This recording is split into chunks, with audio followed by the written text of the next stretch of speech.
अनेवरुक्कुम वणक्कम। सबको सादर प्रणाम। Gold medalist in the guides कस्तूती सत्संग कार्यक्रम पर आप सबका हार्दिक स्वागत है। गोल्ड मेडलिस्ट सत्संग நிகழ்ச்சிக்கு தங்களை வரவேற்பதில் பெருமகிழ்ச்சி அடைகின்றேன். தாங்கள் தொடர்ந்து ஆதரவளிக்க வேண்டுகின்றேன். தங்களுடைய கமெண்ட்ஸ்களை கீழே போடுங்கள். அதே நேரத்தில் தங்களுடைய சந்தேகங்களை அரசியல் தவிர மற்ற அனைத்தையும் நீங்கள் கேளுங்கள். அதற்கான பதிலை அளிக்க கடமைப்பட்டிருக்கின்றோம். நண்பர்களுக்கும் ஷேர் செய்யுங்கள், சப்ஸ்கிரைப் செய்யுங்கள். இன்றைய ஒரு நேயர் ஒரு கேள்வி கேட்டிருக்கிறார்.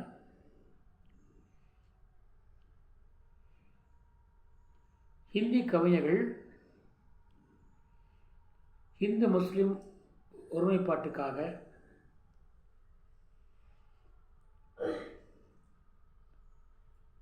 தன்னுடைய பங்கை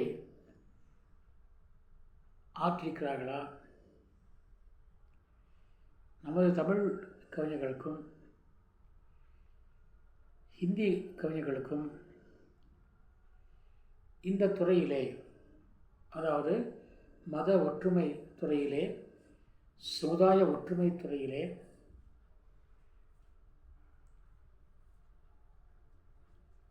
ஒருமைப்பாடு இருக்கிறதா? இரண்டையும் இணைக்க முடியுமா என்றெல்லாம் கேட்டுக்கிறார்கள். அவர்களுக்கு பதிலாக இன்றைய பதிவு அமைந்திருக்கிறது. இந்து முஸ்லிம் ஒருமைப்பாடு. தமிழ்நாட்டிலே ஒரு முஸ்லிம் குடும்பத்தை பார்த்தால் பாய் குடும்பம் என்போம். ஹோட்டலிலே கூட பாய் ஹோட்டல் என்று அழைக்கிறோம். பெண்களை கூட பாய் அம்மா என்கிறோம். கடையை கூட பாய் கடை என்கிறோம். அந்த பாய் கடை போய் வாங்கிட்டு வா என்கிறோம். இந்த பாய் என்ற வார்த்தை எப்படி வந்தது என்று சொன்னால், அவர்கள் நம்மோடு ஒன்றாக வாழ்கிறார்கள். அவர்கள் ரம்ஜான் பண்டிகைக்கு நமக்கு உணவு வருகிறது. அவர்கள் சமைக்கும் உணவு நம்ம வீட்டுக்கு வருகிறது. நமது பொங்கல் பண்டிகைக்கு, தீபாவளி பண்டிகைக்கு இனிப்பு வகைகள், கார வகைகள் அங்கே போகிறது. இப்படி உணவு வகைகளும் பரிமாற்றம் இருக்கிறது. குழந்தைகளை வளர்ப்பதிலே கூட நாம் இருவரும் இந்துக்களும் சரி அல்லது முஸ்லீம்களும் சரி பேதம் பாராட்டுவது கிடையாது. எங்கள் குழந்தை அங்கே வளர்கிறது, அந்த குழந்தை இங்கே வளர்கிறது. நாம் வேற்றுமை பார்ப்பதில்லை. அதனால்தான் அவரை பாய் என்பதில்லை. பாய் என்ற வார்த்தைக்கு பொருள் பிஓஒய் பாய் இல்லை, பாயி என்ற வார்த்தை தான் மருவி நாடுகளே பாய் என்று ஆகிவிட்டது. பாயி என்றால் சகோதரன் என்ற அர்த்தம். அவர் பழக்க வழக்கங்கள், நடை உடை பாவனைகள், உணவு வகைகள், மத நம்பிக்கைகள் நம்மிலிருந்து மாறுபட்டிருந்தாலும் கூட அவர்கள் நம்மோடு ஒற்றுமையாக வாழ்வதாலே அவரையும் நாம் பாயி என்று அழைக்கிறோம். அவர் நமக்கு சகோதரன்தான், உடன்பிறவா சகோதரன் என்று நாம் அவர்களை அழைக்கின்றோம். ஆக பாயி என்பதற்கு பாயி பிரதர் என்பதுதான் அவருடைய உண்மையான கருத்தை தவிர பிஓஒய் பாய் இல்லை அல்லது படுக்கின்ற பாயும் அல்ல என்பதை நாம் கருத்திலே கொள்ள வேண்டும். இந்தியிலே மிகப்பெரிய கவிஞராகிய மத நிலநடுக்கத்துக்காக, மத ஒற்றுமைக்காக, சமுதாய சீர்திருத்தத்துக்காக, பக்திக்காக வாழ்ந்து பாடுபட்டு மறைந்த மாமுனிவர் மகாத்மா சந்த் கபீர்தாஸ் அவர்கள். கபீர்தாஸ் அவர்கள் தன்னுடைய ஒவ்வொரு பாக்களிலும் இந்த மத ஒற்றுமையை நமக்கு சொல்லியிருக்கிறார்.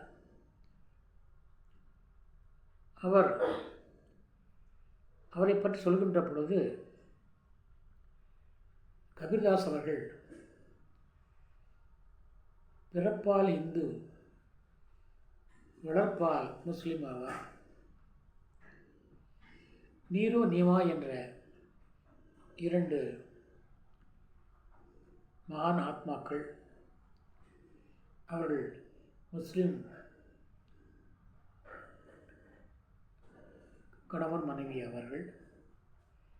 அவர்கள் இந்த குழந்தையை காசிக்கு அருகே உள்ள லஹர் தாலாப் என்ற குளக்கரையில் இந்த குழந்தையை கபீர்தாசரை எடுத்து வளர்த்தார்.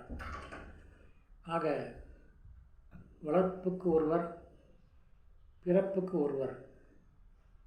எப்படி கண்ணனுக்கு பிறப்புக்கு ஒருவர், வளர்ப்புக்கு ஒருவரோ.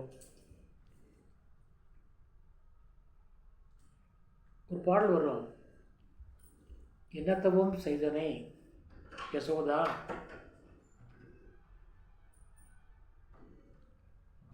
மண்ணை அளந்தவனே, மண்ணை அளந்தவன் உன்னை அம்மா என்று அழைக்க என்ன தவம் செய்தனையோ என்று சொல்வார்கள். அந்த பாடல் வரும். அவருக்கு பெற்ற தாய் ஒருவர், வளர்த்தவர் யசோதா. அதுபோல கபீர்தாசையும் பெற்ற தாய் ஒருவர், வளர்த்தவர் மற்றொருவர். அவர்தான் நீரு நீமா தம்பதிகள். हिंदी சொல்வார்கள், कबीरदास जन्म से हिंदू थे और संस्कार से मुसलमान थे. जन्म से हिंदू थे और संस्कार से मुसलमान थे. அவர் நம்மிடையே உள்ள மத வேற்றுமைகளை, உயர்வு தாழ்வுகளை பற்றி குறிப்பிட்டு, நாம் பிறப்பால் உயர்வு தாழ்வு பாராட்டி வந்தால் நாம் அனைவரும் ஒன்றாக இருக்க முடியாது, இறைவனை அடைய முடியாது.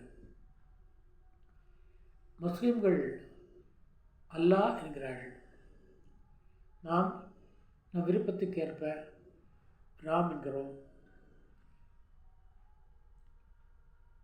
கிருஷ்ணா என்கிறோம், ஷியாம் என்கிறோம், மாரியம்மா என்கிறோம், காளியம்மா என்கிறோம், அம்மை என்கிறோம், அப்பன் என்கிறோம், சிவன் என்கிறோம், பார்வதி என்கிறோம், விநாயகர் என்கிறோம், ஆறுமுகன் என்கிறோம். நம் விருப்பத்துக்கு ஏற்ப பெயர்களை வைத்திருக்கிறோம் இந்துக்களாகிய நாங்கள். ஆனால் அவர்கள் ஒரே பெயரைத்தான் அழைக்கிறார்கள், அல்லாஹ் என்று. அதுவும் இறைவன்தான். நாம் கும்பிடுகின்ற அந்த கடவுளும் அவர்களும் ஒன்றுதான். காட் இஸ் ஒன் என்பார்கள். கடவுள் ஒருவரே என்பது எல்லா மதங்களாலும் ஏற்றுக்கொள்ளப்பட்ட ஒன்றாகும். அதனால்தான் இங்கே வேற்றுமை பாராட்டாமல் கபீர்தாஸ் தன்னுடைய ஒவ்வொரு பாடலிலும் சொல்கிறார், ராமா ராமா என்கிறார்.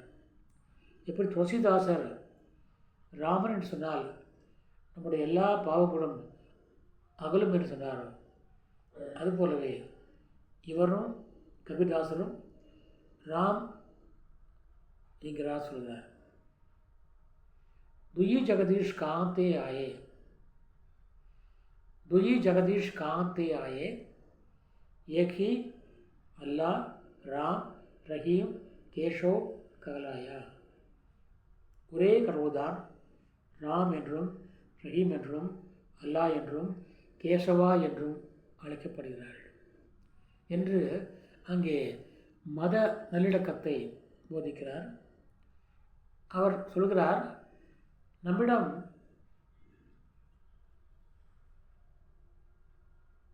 உயர்ந்த ஜாதி, தாழ்ந்த ஜாதி, ஏழை, பணக்காரன், அந்தஸ்து இவற்றால் பேதம் இருக்கிறது. அந்த பேதம் என்ற திரையை, முகத்திரையை நாம் போட்டுக்கொண்டிருக்கின்றோம். ஆகவே நமக்கு நம் கண்களுக்கு இறைவன் தெரிவதில்லை, ராமன் தெரிவதில்லை.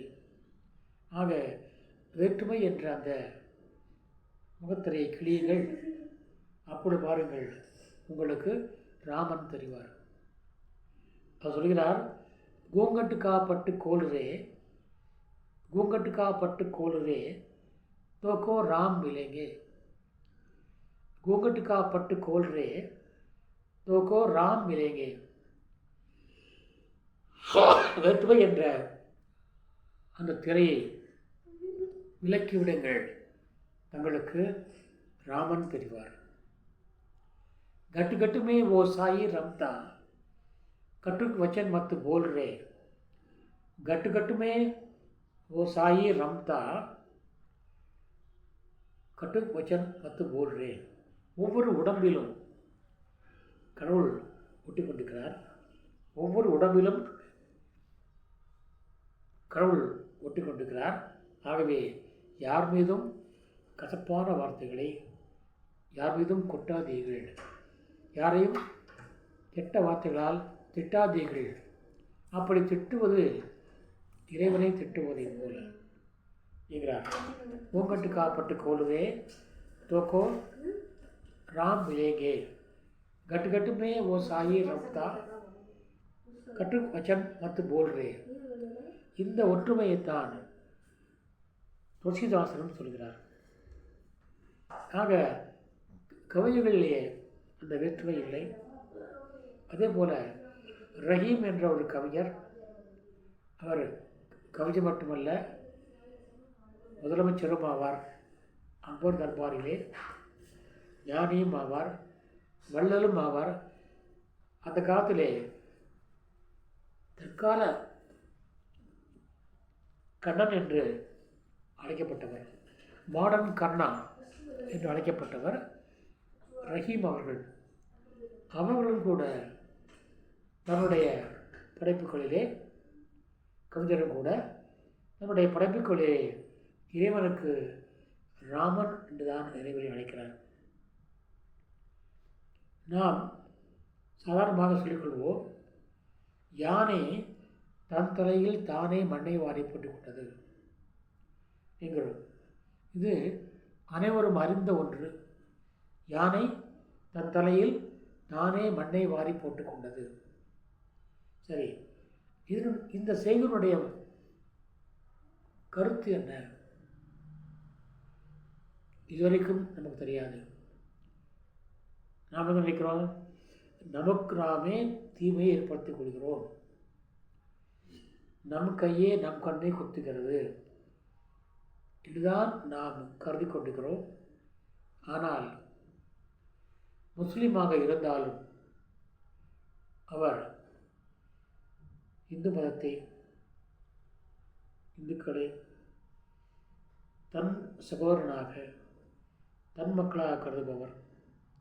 அதனால்தான் அக்பர் தன் காலத்திலே இரண்டையும் இணைத்து தீனே இலாஹி என்ற ஒரு புதிய சமயத்தை உருவாக்கினார். தீனே இலாஹி என்ற சமயம் மதமாற்றம் அல்ல, ஆனால் மதம் வேற்றுமை இல்லாத ஒரு சமயத்தை உருவாக்க வேண்டியதுதான் அக்பருடைய தீனே இலாஹி என்ற சமயத்தினுடைய கோட்பாடு, லட்சியம், குறிக்கோள் அனைத்தும். இங்கே யானை குளித்த பிறகு தன்னுடைய தலையிலே மண்ணை வாரி போட்டுக்கொள்கிறது, தன் உடம்பிலே மண்ணை வாரி போட்டுக்கொள்கிறது. நாமெல்லாம் குளித்த பிறகுதான், நான் நேற்றைய பதிவில் கூறியது போல நீரிடுகிறோம், திருமண் பூசுகிறோம், அனைத்தும் செய்கிறோம், பூஜை செய்கிறோம், பிரார்த்தனை செய்கிறோம், கடவுளை வணங்குகிறோம், கோயிலுக்கு போகிறோம். ஆனால் யானை குளித்த பிறகு தன்னுடைய உடம்பிலே மண்ணை வாரி போட்டுக்கொள்கிறது. குளிப்பது எதற்காக? நம்முடைய உடலை சுத்தம் செய்வதற்காக, உடம்பில் உள்ள அழுக்கை தீர்த்து கொள்வதற்காகத்தான் நாம் குளிக்கிறோம். ஆனால் குளித்த பிறகு ஆற்றை விட்டு மேலே வந்த யானை தன்னுடைய உடம்பிலே மண்ணை வாரி போட்டுக்கொள்கிறது. இதற்கான உண்மையான கருத்தை ரஹீம் அவர்களைப் போல யாருமே விளக்கவில்லை. இங்கே அவர் மத நல்லிணக்கத்தை மிக அற்புதமாக வலியுறுத்துகிறார். ராமாயண நிகழ்ச்சியை இங்கே துணையாக கொண்டிருக்கிறார். ராமாயணத்தில் ஒரு நிகழ்ச்சி, ராமர் காட்டுக்கு செல்கிறார். நம்மளுக்கெல்லாம் தெரியும், தனது பாதுகையை தன் தம்பி பரதனுக்கு தந்துவிட்டு அவர் வெறும் காலோடு காடு மேடு என்றெல்லாம் சுற்றித் திரிகிறார், வெறும் காலோடு. அப்பொழுது அவருடைய உடம்பிலே காலிலே மண் படுகிறது, தூசி படுகிறது, சேறு படுகிறது, அனைத்தும் படுகிறது. அப்பொழுது அந்த பாறை, அங்கே ஒரு பாறை இருக்கிறது, அந்த பாறை மீது அவருடைய கால் படுகிறது. கால் முழுவதும் தூசியாக இருக்கிறது, குப்பையாக இருக்கிறது. ஆனால் அந்த பாறை திடீரென்று பெண்ணாக உருவெடுக்கிறது. அந்த பாறை திடீரென்று கல் பெண்ணாக உருவெடுக்கிறது. அதன் விவரம் இவ்வாறு சொல்லப்படுகிறது. அகலிகை என்ற ஒரு முனிவருடைய மனைவியை இந்திரன் அவரை போல் கணவரை போல் வேடமெடுத்து கெடுக்கிறான். விடியற்காலை எழுந்து அந்த முனிவர் ஆற்றுக்கு செல்வார். அதை அறிந்த அந்த இந்திரன் விடியற்காலைக்கு முன்னமையே அவன் ஒரு சேவலாக வடிவெடுத்து கூவிட்டான். சேவல் கூவியதுமே பொழுது விடுந்தது என்று கருதிய முனிவர் ஆற்றுக்கு செல்கிறார். அவர் சென்றதுமே இந்திரன் தன்னுடைய சுய உருவை அடையாமல் முனிவரைப் போலவே வேடப்பட்டு கொண்டான். அந்த முனிவரைப் போலவே மாறி வீட்டுக்குள் சென்றான். அந்த அகலி கேட்கிறாள், ஏன் நீங்கள் போனவுடனே திரும்பி வந்தீர்கள்? அப்பொழுது அவர் சொல்கிறான், இன்னும் விடியவில்லை, நான் தவறுதலாக சென்றுவிட்டேன் என்று அங்கே அந்த பெண்ணோடு அகலிகையோடு இவன், அதாவது முனிவரை போல் ஒற்றமளித்த அவன் கூடுகிறான், சேருகிறான். அப்பொழுது ஆற்றுக்கு போய்விடும். திரும்பி வந்து முனிவரை பார்க்கிறான். தன்னுடைய மனைவி இந்திரனால் கெட்டு போயிருப்பதை அவர் அறிகிறார். உடனே கடும் கோபம் கொள்கிறார். கொண்டு அவளை கல்லாகும்படி சபிக்கிறார். அவளுக்கு கல்லாக மாறும்படி சபிக்கிறார். சபித்தவுடனே அந்த பெண், அந்த அகலிகை கல்லாக மாறுகிறாள். மாறுகின்ற பொழுது அவள் மன்றாடுகிறாள், நானாக விரும்பி இந்த செயலை செய்யவில்லை, நான் ஏமாற்றப்பட்டு விட்டேன், இதற்காக தண்டனை என்கிறார். எப்படி இருந்தாலும் தண்டனை கொடுத்ததுதான். சரி, இதற்கு பரிகாரம் என்ன? எனக்கு எப்பொழுது முக்தி கொடுப்பீர்கள் என்று கேட்கிறாள் அகலிகை. அப்பொழுது சொல்கிறார், பகவான் விஷ்ணு திருமால் ராமர் அவதாரம் எடுப்பார், ராமராக அவதாரம் எடுப்பார். திரேதா யுகத்திலே ராமனாக அவதாரம் எடுப்பார். அப்பொழுது அவர் காடு மடெல்லாம் சுற்றித் திரிவார். அப்பொழுது அவனுடைய பாதம் மண் பட்டால் உன்னுடைய சாபம் நீங்கும், நீ பழையபடி அகல்கையாக மாறி இறைவனை அடைவாய் என்று அவர் பரிகாரம் சொல்ல, அன்று முதல் அந்த காட்டிலே கல்லாக கிடக்கிறாள் அகலிகை. இன்றைக்கு ராமனுடைய பொழுது பட்டவுடனே அவளுக்கு சாபம் நீங்கி அவள் கல்லிருந்து மனித பிறவியாக அகல்கையாக மாறுகிறாள், மாறி தேவலோகம் செய்கிறாள். இது ராமாயணத்தினுடைய ஒரு காட்சி, ஒரு நிகழ்ச்சி.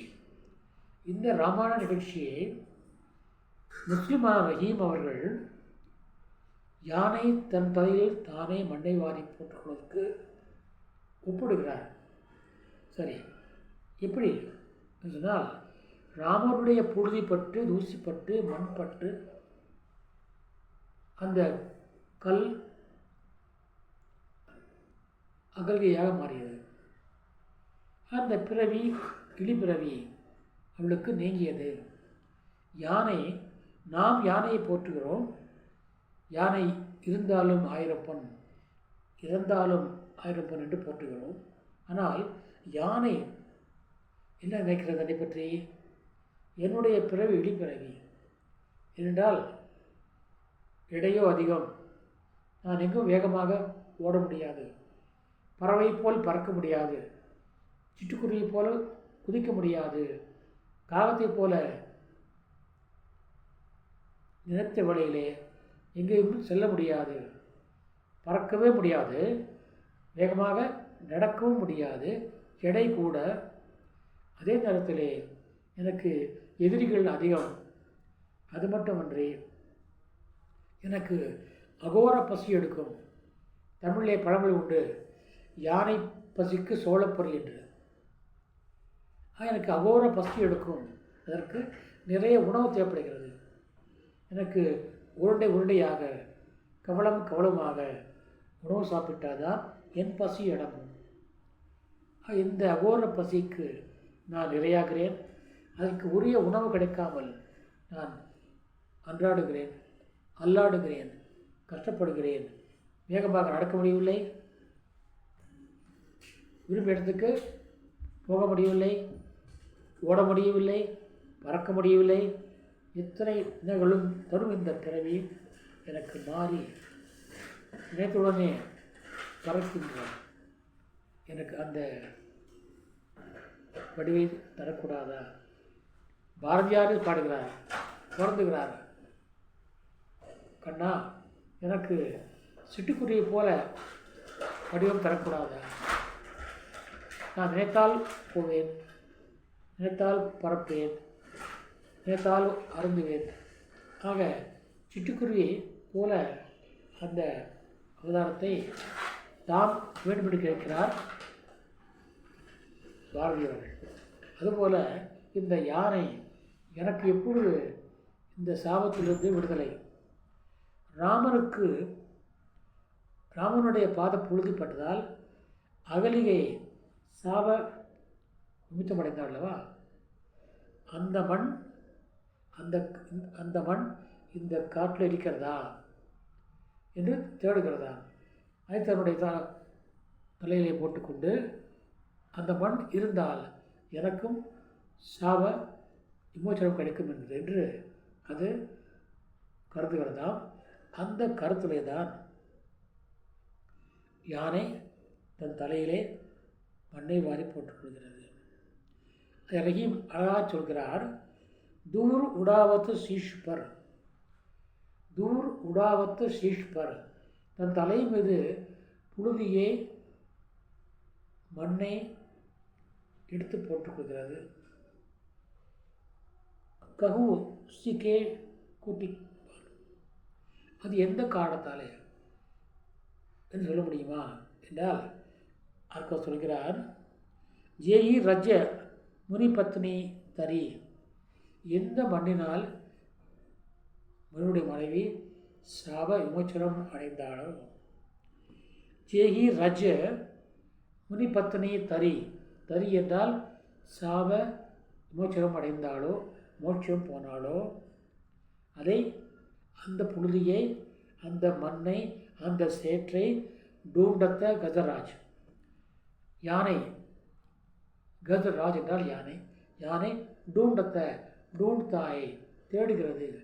எந்த மண்ணினாலே, எந்த புழுதியினாலே, எந்த சேற்றினாலே அகலியை, பாறையாக இருந்த அகலிகை சாப விமோச்சனம் பெற்று மோட்சம் அடைந்தாலோ அந்த மண் இங்கே இருக்கிறதா என்றால் ராமர் மறுபடியும் வரமாட்டார்.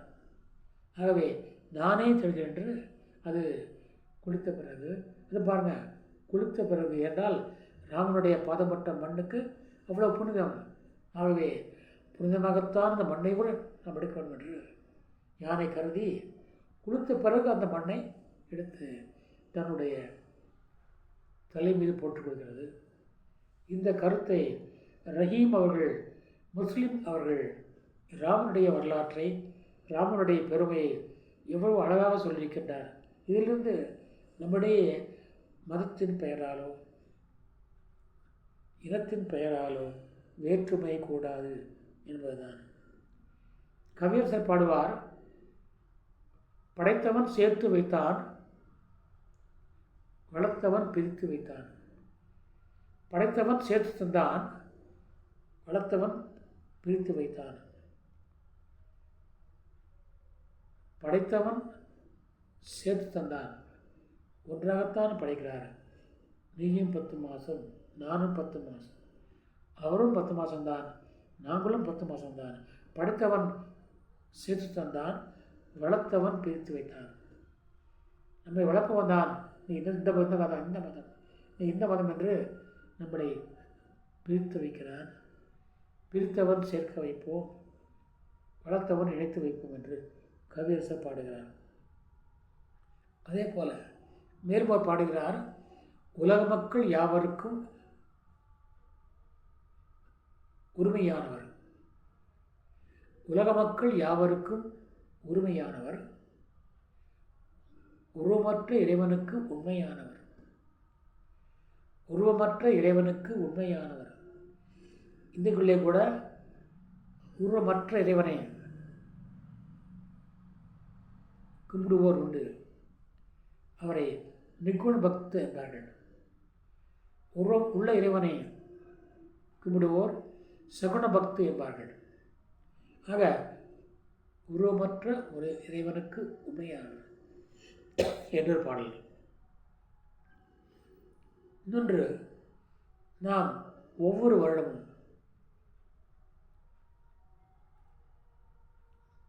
கார்த்திகை மாதம் பிறந்துவிட்டால் அனைவரும், இந்துக்கள் அனைவரும் மாலை போட்டுக்கொண்டு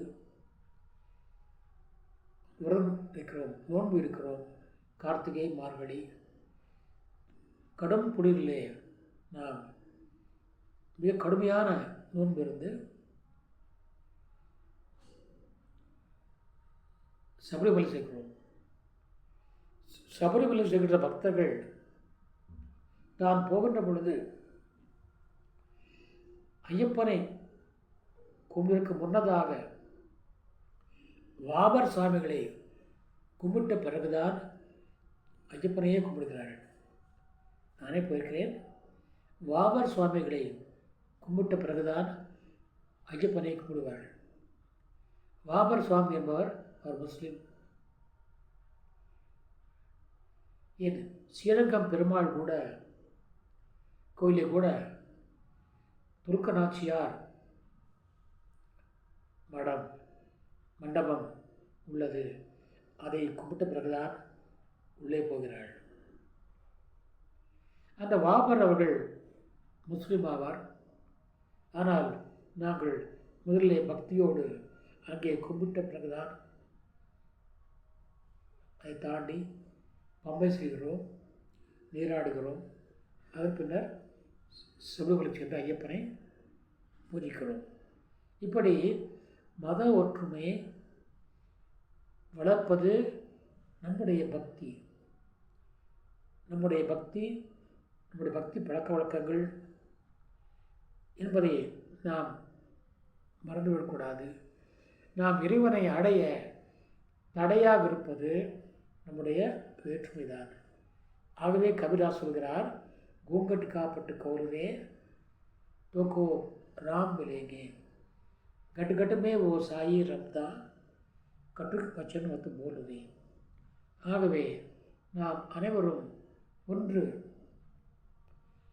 ஒன்று எங்கள் ஜாதியே, ஒன்று எங்கள் நீதியே, உழைக்கும் மக்கள் யாவரும் ஒருவர் பெற்ற மக்களை என்று பாடுகிறார் கவியரசர். ஒன்று எங்கள் ஜாதியே, ஒன்று எங்கள் நீதியே, உழைக்கும் மக்கள் யாவரும் ஒருவர் பெற்ற மக்களே என்று இங்கே மத ஒற்றுமையை, மத நல்லிணக்கத்தை பாடுகின்றார் கவிஞர். அதே போல வாலியோடு பாடுகிறார், இருப்போர்க்கு எல்லாம் சொந்தம், எல்லாருக்கும் எல்லாம் சொந்தம், நல்லார்க்கும் நல்லாய் இனிக்கும் நாயகனே நீயே சொந்தம், உடலுக்கு 9 வாசல், உயிருக்கு 80 வாசல், உயிருக்கு உயிராய் காணும் ஒரு வாசல் பள்ளி வாசல் என்று பாடுகிறார். இப்படி நம்முடைய தமிழ் கவிஞர்களும் சரி, தமிழ் கடவுள்களும் சரி, மத நல்லிணக்கத்தை, மத ஒற்றுமையை பறைசாற்றுகிறார்கள். ஆகவே சமுதாயத்திலே எங்கும் சாதி மத பேதமற்ற சமுதாயத்தை நாம் உருவாக்குவோம். அனைவரும் சமம் என்ற அந்த கருத்தை பேணுவோம். என்றும் ஒற்றுமையை வளர்ப்போம், அன்பை வளர்ப்போம். அன்புதான் இன்ப ஊற்று, அன்புதான் இதய ஜோதி, அன்புதான் உலக மகா சக்தி என்ற அந்த கருத்தை எப்படி புத்தர் சொன்னாரோ, புத்தம் சரணம் கச்சாமி, தர்மம் சரணம் கச்சாமி, சங்கம் சரணம் கச்சாமி. இறைவனோட சங்கமமாகவும் ஐக்கியமாகவும் அனைவர் வழி வேறுதான், போய் சேருமிடம் ஒன்றுதான். நதிகள் பலவாக இருந்தாலும் அது சேருமிடம் எப்படி கடலோ அதுபோல நாம் சேருமிடம் ஒன்றே. அதுதான் பரமாத்மாவினுடைய காலடிகள். அந்த காலடிகளை ஒற்றுமையாக அடைவோம், இணைவோம், முக்தி பெறுவோம் என்று உறுதி பூண்டு அனைவரையும் நேசிப்போம், அன்பு காட்டுவோம். प्रेम से प्रेम पलता है, दीपक से दीपक जलता है என்று நான் அன்றாடம் கூறுவது போல அனைவரும் ஒற்றுமையாக இருந்து நாட்டை காப்போம், சுகாதாரத்தை காப்போம், அன்பை வளர்ப்போம் என்று கூறி நிறைவு செய்கின்றேன். நாளை ஒரு புதிய தலைப்போடு தங்களை சந்திக்கும் வரை விடைபெறுவது தங்களின் ஆர். சுந்தரராஜன். நன்றி, धन्यवाद, जय हिंद।